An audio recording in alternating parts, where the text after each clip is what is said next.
Hello, everyone, and welcome to another episode of My Lighthouse. I'm Mimo Elizabeth, and today I have a special guest with me on this episode, and we're going to be having really nice conversations about positioning yourself for career growth. And today on the podcast, I have Heather Cowan.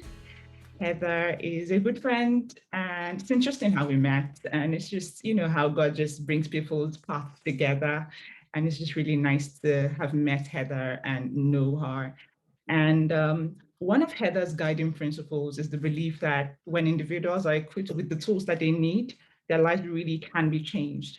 And professionally, Heather is a career development and HR professional, and she's used her expertise in the field of people development and social work and all of that. And it'll be really nice to just learn from Heather today as we have this nice conversation about positioning yourself for career growth, regardless of where you are. Welcome to this podcast, Heather. Ew. It feels like you're like a second time guest, but not technically like a Yeah. first time. It feels like your second time. So how are you? I am well, thank you. It's funny, I actually forgot how you and I really like how this conversation got started, but it was because of a fire alarm. I don't know if you recall that. We were outside and because we were outside, we were removed from our work. So we Right. weren't able to continue doing our job. So we're just hanging out in the parking lot waiting to go back into the building. And that's that from, I don't know, like a year, 2 years ago. I don't know, it's weird because of the fire Yeah, like a alarm. year now. That is how we landed here. Otherwise our conversations were very like all work focused. And then there we were, left outside in a parking Amazing. lot for 5 minutes in a crowd. And then that conversation just started from there. Yeah. And so it's just nice to have you, Heather, and we're just going to be sharing this next conversation. So just tell me a bit more about your background. How did you get to this point? You're an HR professional, you've been in the social work space. How did you arrive at this point? Yeah.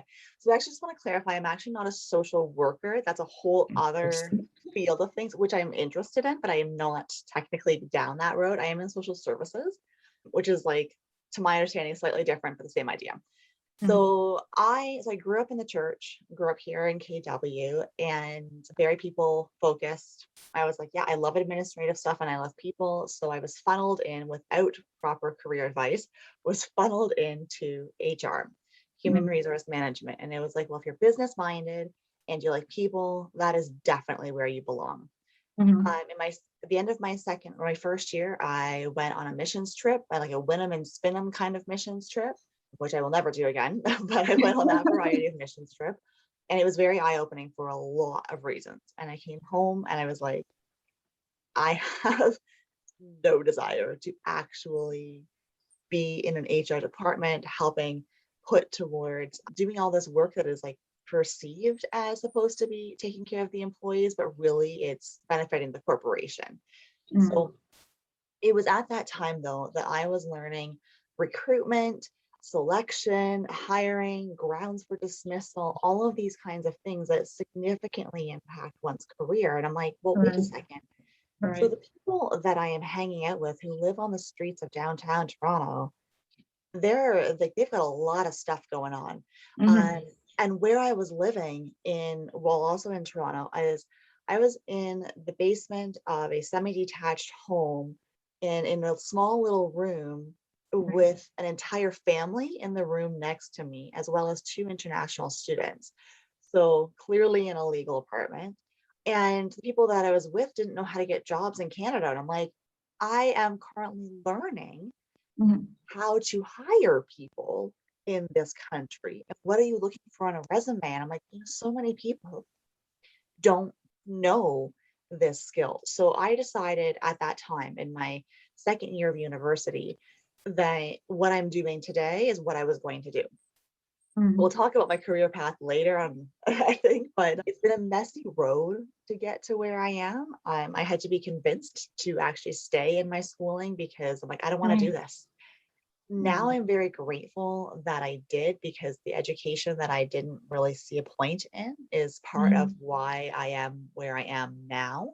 Laid a really great foundation for things. I've never worked in the human resource department, but I've done HR work. and social work my entire adult years. Mm. So because of the foundation of the human resource knowledge that I gained over those 4 years. So that's Right. like the sort of short, long version of how I Mm-hmm. landed where I am now. Right. Isn't it just interesting how, excuse me, how we just kind of start on a path, right? And we are, initially we're just like, it's really what I want to do. It's like, okay, people are like, okay, maybe you should try this out. And then as you move along, you realize that certain events in your life or certain things in your life happen and it just stirs up that passion. And you're like, this is what I want to do. Mhm. You went on this mission trip and you're like, okay, I think this is where I want to be. Really beautiful. Some of the things I know about you, Heather, and just as you've mentioned, you're an HR practitioner, right? You've worked in the human resources space, and now you kind of work in that intersection between like career counseling. I know you do a lot of work with young people, career counseling and social work and all of that. So, in your opinion, Heather, what would be some of the questions that people ask, or some of the tips and advice and just the things that bother young people around finding their right career and getting it right on their career path for themselves? And what would be your thoughts on that? Yeah, for sure. Well, one of the reasons that I actually enjoy working with the younger group of job seekers is because, well, first of all, I would have never gone into HR. I do not belong in HR. I would have gone elsewhere if I had Mhm. had adequate career coaching at, Right, at grade 10, 11, when right. we were being steered into different professions. Mhm. If I had a better idea than the default of you like people, you like business, so Mhm. therefore you're an HR. So a good question is, what is going to be, how do I have a successful career? Right. So some of the things that I like to do, or I guess the primary thing I like to do is actually explore what is even out there for Right. individuals. Because really, Mhm. when it comes to careers, they're so individualized. So your Mhm. question of what are people asked, they're kind of all along the same genre of things. And I think it's not just young people who are asking these questions, but just humans in general who are Mhm. not loving what they are doing to earn an income right now are Mhm. asking, how do I get a job? How do Mhm. I get the job I want? Why is no one hiring me? Why is no one calling me for an interview? Or when I get an interview, why am I not getting the job? Like I get all these interviews and I never get a job offer. Why am Mhm. I not getting that? Why am I always being overlooked for a promotion? I am the hardest worker here and I'm being overlooked for a promotion. And it all basically comes to, how do I have a successful career? Right. Which then leads into the big question is, what is career success? Hmm. What does that look like, right? Yeah, because I don't know, your version of career success might not be my version of career success. Mhm. And when we really get down to it is, the question of, how do you advance your career, or how do you have a successful career? The very first thing is, what does that look like to you? What one version's person's version of success is not the same version of somebody else's. And I was raised in a very like capitalist version of, like, success is always like step up, right? It's a pile of steps. It's a baby step to get to the next step, to get to the next step, to get to the next step, to get to the highest possible level that you can within the organization. You are making the most money with the best title. That is career success. And you will do what it takes to get to there. Mhm. Then I marry my husband and into his family. And his mother spent decades declining promotions. Like, Mhm.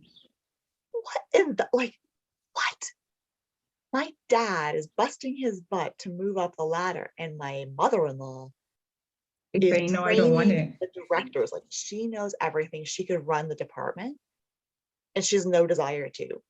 So Mhm. she declined promotions for her entire career, pretty much. She got the job that she liked, she was good at. She showed up, she made her own hours, she showed up for work, and she did her job, closed her computer, left the job at the office and came home.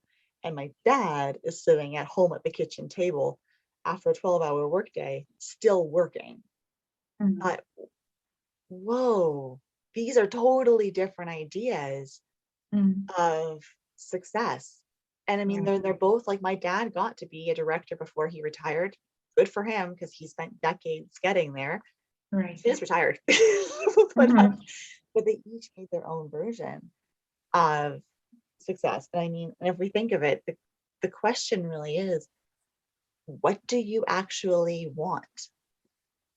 What do you want? What is it that you need? And what does career advancement or career success look like to you? A title, a certain level of income, or even not, maybe you don't have an idea, like a target number, but maybe it's to make the most, or maybe it is to say, like, this is how much my bills cost, Mm. and this is how much I would need to not have to worry so much about money. I can cover my bills, and I can also then have takeout or travel. And my version of travel includes this much money, or my version of travel includes this much money. Yeah. Whatever one person's version is, it's so subjective. And that's kind of the beauty of it all, really, Yeah. is what you are currently doing right now, maybe one other person's version of, like, I have made it. I have arrived. Mm-hmm. And the next person looks at it and goes, oh, that's all she's doing. Oh, it is so, It's so so subjective. different. Right.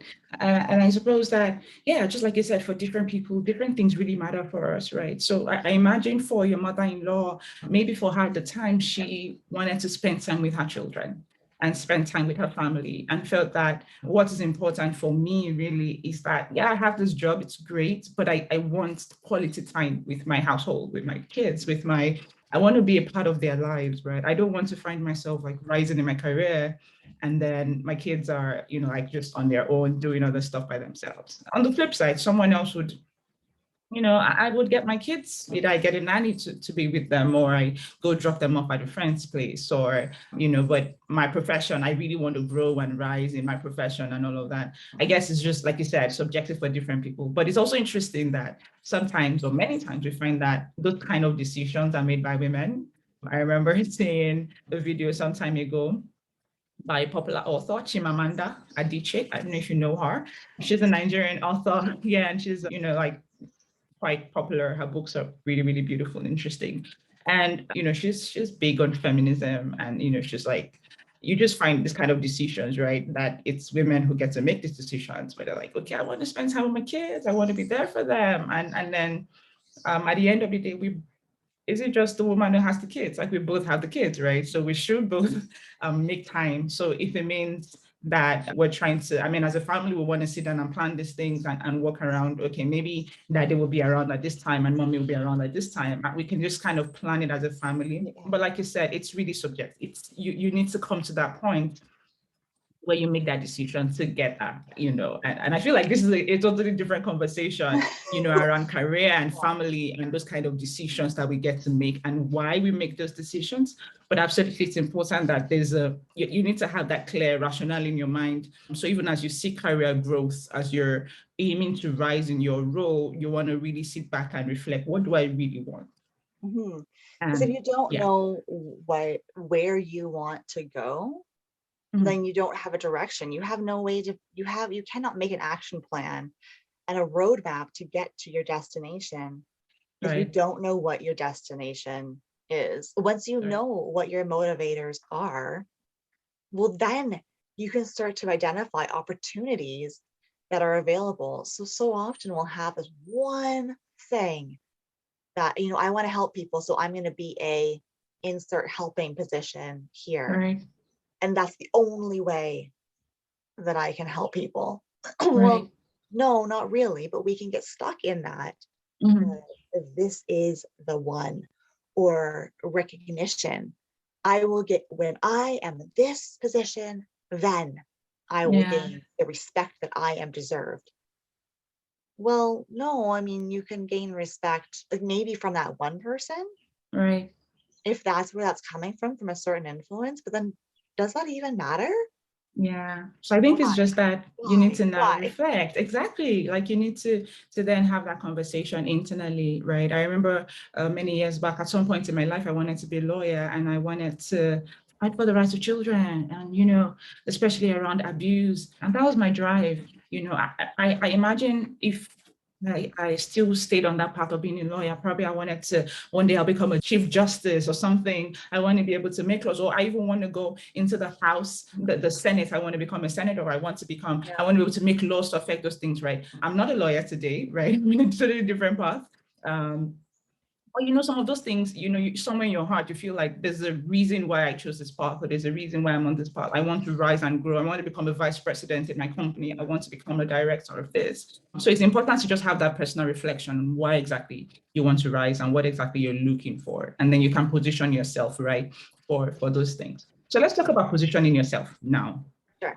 So how can you effectively position yourself in your career, right? So let's assume that you've decided that, okay, I think I know why I want, and I know my motivation. For some people, is I want to make more money, I want to rise, I need more money to manage my family, and, I want to buy, when I get to that point where I can buy a house and get a yacht and go to the Caribbean, when I have that kind of money to do all of those things, then I know that I've gotten there. It's just different for different people.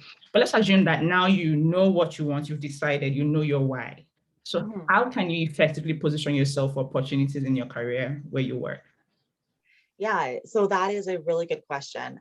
So in one part is, we've talked a lot about understanding your why, and then it's part of your how. So then we go from like setting that goal. And I mean, like, I'm going to put my employment counselor hat on here and we're like, identify your SMART goal.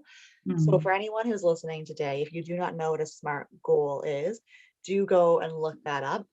So SMART goal and how to get there. So your SMART goals are something that is, Specific, measurable, thank you. achievable, realistic, and time bound. Yes, I'm like, oh no, oh my goodness. So even someone who has given workshops on this time and time again.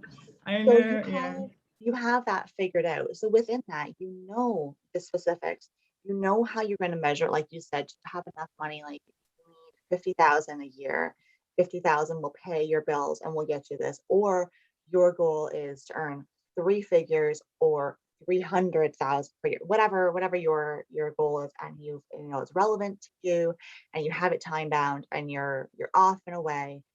Then it's figuring out how are you going to actually get to each of those levels of things. How are you going to get there? And really, the opportunities are actually all over the place. And I think if we kind of rewind a little bit to talking about a woman's career path, I'm incredibly grateful that my career development certificate was actually taught by someone who said, hey, by the way, women do not, in this country, women do not have the same career path traditionally as men, because sexism that still exists today, and B, the fact that the children come out of our bodies. So when that comes into play, it will mess with our career path. And that is an okay thing. It happens. It is one of the reasons that there are so many more men at the top. There's a lot of reasons. One of them, though, is because there are so many more men at the top, because women had to step back for a time frame, or we were just so freaking exhausted that while we were managing the house, the home, and the children, and also going to work, we did not have the same level of capacity at the workplace, or the desire the ability to really give it our all at our jobs in comparison to our male counterparts. Right. Because we have, if you do one thing well, good for you. You did that one thing well, whereas we're doing all the things here. You can juggle one ball a lot better, more successful than you can juggle 27 balls. Just a basic statistical fact. So within that, it's looking for opportunities to make the most of where we're currently at with things. Mm. So if we look at like anyone who's been onto my LinkedIn, you will see me go like woo, all over the place because I married someone with a disability and I moved to a bilingual province where I am not bilingual because of my relationship. I love him. I will never leave him. But it was everything that I sacrificed for my career because of my family, I would do it all over again. Within that, though, was looking at the opportunities that came ahead of me because of the sacrifices that were being made. So, in one part is the employment that you'll seek, make the most of what you have. I cannot tell you how many jobs I have had that the job description I'm hired for A, and by the time that I have left the job, I'm like some other alphabet letter. I'm on like C, D, E. So just because everybody at the same role has the same job description does not mean that everybody in that role, at that level, at that particular organization, in that particular department has the same day-to-day experiences.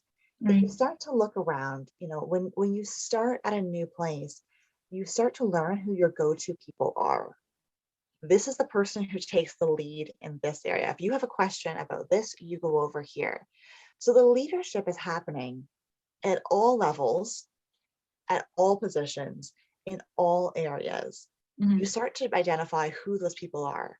So become one of those go-to people for whatever your goal is. You know, you mentioned that children's protection and then legal situations were one of your ambitions. That's something that you're passionate about. So therefore, if I had a legal situation about childcare and how do I protect this child, what do I legally have, like an obligation that I have, or you know, what do I need to do, or what's the law around this sort of situation, I can come to you, even if that's not at all to do with the actual employment that you're doing. That is your area of interest. That is still, you can still be a go-to person because you think like that, you would have a way then of understanding politics and the law that I don't have. So you can become known as the person. So we're all just checking out groceries together. But yet on the break room, that's how the reputation that you start to starts to build. Yeah. And it's the brand that you are having within that you were creating within wherever you are, right? Build your brand, your personal brand, build your brand around how you want to be known, not just the title you have now, but how do you want to be perceived? What do you want the customers to assume of you? What do you want your colleagues to assume of you? What do you want management to assume of you? Or even the public, right? Pardon? Even the public, like you want to be able to craft your professional image and your brand, like you said. So, and regardless of where you are really, so whether you're like a new immigrant in a different country or you're just wherever, you know, you're in your country, maybe you're not even traveling, you're right there in your country and then you're working, you know, at different points. I like what you said about, for instance, just being that go-to person, being that team player, being that person, you know, you bring your expertise to the table and people know you for it. And when there's something that needs to be fixed in the office or something, or you know you're really good at Excel, Microsoft Excel, for instance, and you know people in the office kind of know you like that go-to person when we need to fix something on Excel, or you know a lot of analysis, or you know a lot of, you know, you're very great with negotiation or something. Like put yourself out, like be willing to provide your expertise to the team and let people know what you can do, and just be willing to support, right? And then gradually people start to know that you're able to do stuff. And somehow when an opportunity arises in the office, they know you. Oh, you know, oh, we're looking for someone who's able to, you know, manage this project. We need a lot of somebody with like really great negotiation skills. Oh, they think of you. Oh, I know someone, you know, on the team who is able to do this. Right. And just being there and being able to provide your expertise to your team is very important. Don't hide yourself. I know sometimes in meetings, you know, you're like, okay, I really don't want to speak. I'm not sure if I'm saying the right things. So I want to make sure that I'm not, you know, saying the wrong things. And then, you know, you're in that meeting and you're not speaking up, and you go for meetings, speak up, like share your opinions, let people know your thoughts. Because the truth is, when management get to hear you at those opportunities, as in when an opportunity does show up, they remember you like, oh, there's this young girl, there's this young man, he said this during that last meeting. I think, oh, let's have a conversation with him. Or I think he's able to do so and so, but when we cower in and we don't talk about what we are able to do and what we're able to deliver, people don't know, right? And your LinkedIn, like you said, you talked about your LinkedIn, like it's just amazing the power of LinkedIn and how you can write, share professional information, share knowledge. When things, you do activities in your office or you worked on a project, don't be shy about it. Talk about it, like post stuff about it. Yeah. Right? Like people see those things, and when an opportunity does show up, they would remember you, and reach out to you. I think if you look at my LinkedIn profile, if all you did was just skim the titles that I have held, then my titles are like they're all over the place. But also, if you look at the titles that I held during those early years of parenthood and when I had incredibly intense family responsibilities, that I was not able to pursue a more traditional career path because of my intense responsibilities, then you look at my points of proof or my accomplishment statements of what I did underneath those titles of things, and the path is quite obvious. If you look at from the time that I was 14 working at Tim Hortons up through to today, it was baby steps. The whole way was crafting, shaping the employment opportunities that I had and the volunteer opportunities that I had to be where I was going. So the job that I have right now, I was actually hired for this position in a combination of, yes, I had the right schooling. I had an awesome resume because I'm a career development professional. I teach how to write awesome resumes. I am the resume geek, so my resume was pretty great. But the experience that I held was not all paid because my career path has been messy. Even with all of the privileges that I hold, it is still messy. So part of the accomplishments and the reason that I knew that I could do the current position I have is because of the volunteer experiences that I had. When I knew that I did not have the capacity to do it as an employment position, or that there's no one that's going to hire me to run an organization when I don't have that yet, and I had a baby on my hip, like that's not a very common, I shouldn't say you can't, but like it's not very common for someone to come in with a 2-year-old and an infant and take over an organization.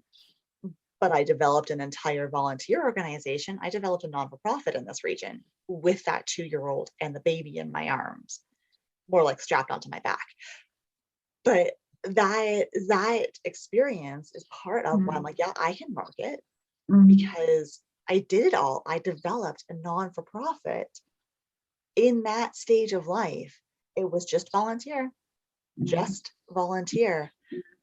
But a career is actually not only what you have been paid to do.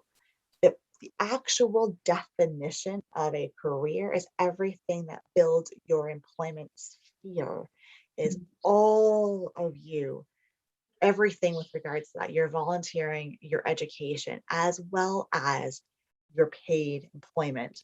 That all adds up to a single solitary career. You do not have a million careers. You do not have 3 careers. You can take shifts in your career, but everything leads up to that. And so when I was networking, which we'll get into that, when I was networking, was presenting myself as a professional. People had assumed when I was building that non-for-profit that I was getting paid for it.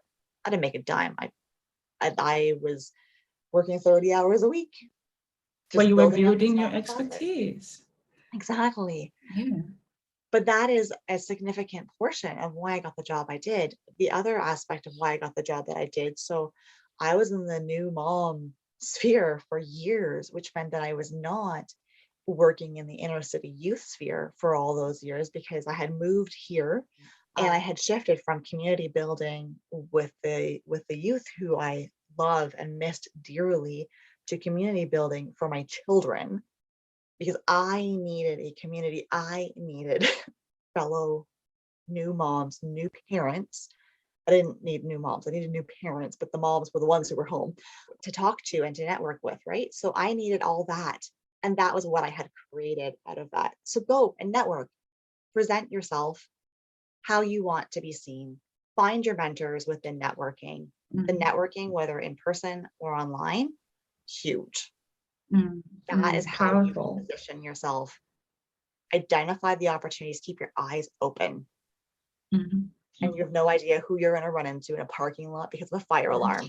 Keep your opportunities open. Honestly, Heather, amazing how I met you, and it was just a fire alarm, right? And we just started up a conversation. I remember I actually walked up to you and I was like, oh, hey, I saw your Instagram account, and we just started up a conversation. I really love it. We're going to end it here. But yeah, I love what you said. And I really do hope that our listeners have been following and have got quite a few tips from this conversation. The power of networking, the power of making yourself visible, the power of building your professional brand, the power of just not cowering in and being there, being able to share your expertise where possible. And when opportunities do come, people will remember you. People will be like, oh, I remember that person. I know that person. I remember we had this conversation about so and so and so. And that's how doors open for people, literally. So, as we end this episode today, I want you all to just reflect about these things. If you feel like you have more thoughts on this episode, you feel like you want to share more, please, absolutely, let's connect on social media.